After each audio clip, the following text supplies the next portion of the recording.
Hello guys, now I'll show you how to create pages on PagePilot.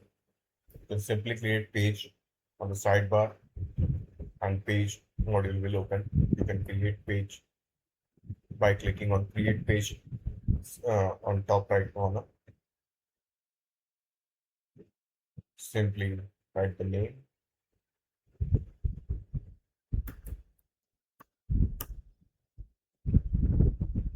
slug, the URL assigned to any team member if required or a group,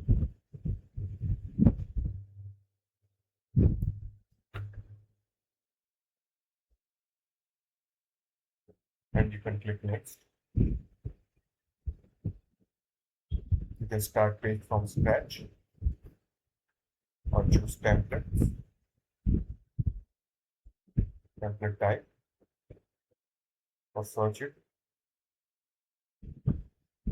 After choosing the template, see,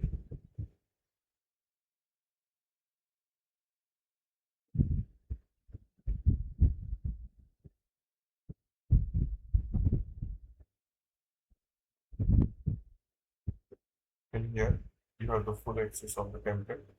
You can change the icons, contents, CTA buttons as per requirement, and just by editing them, you can simply publish.